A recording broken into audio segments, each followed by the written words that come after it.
Chi, bumuhos nga ang ulan kaninang hapon pero hindi natinag ang mga deboto ni Beato Pedro Calungsod na sumama sa prosesyon patungo rito sa parokya ng Hinatilan, Cebu. Kahit maputik, nakatsinelas lang, nakayapak at basa na ng ulan, dagsa ang daan-daang tao para sa halos 7 kilometrong lakaran.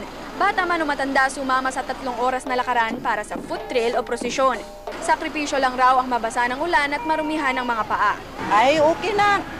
Hindi naman magkasakit kasi nandyan si San Pedro, Calungsod. Nagsimula sila sa barangay Kagsing na pinaniniwala ang pinanggalingan ni Beato Pedro sa bayan ng Hinatilan. Kaya sumali pati ang mga malayong kamag-anak ni Beato Pedro, tulad ni Mang Fredo at ang kasamang si Cristina Oliverio na hindi alintana ang pagod kahit masakit ang manas na mga paa.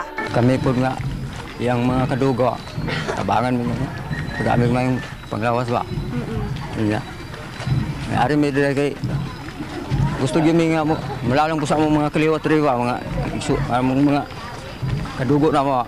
Ako lang ning gisacrifice kay basig makuha-kuhaan ning ako ang sakit. Bitbit nila ang andas sa kayang imahe ni Beato Pedro Calungsod.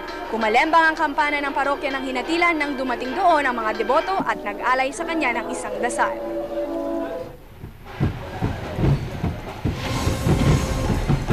Pagkatapos naman ng misa, isa pang prosesyon ang balak gawin. Pero paikot na lamang ito ng simbahan at ng munisipyo. At dalan na nito ang karosa na sakay ang mga imahe ni Blessed Pedro Calungsod.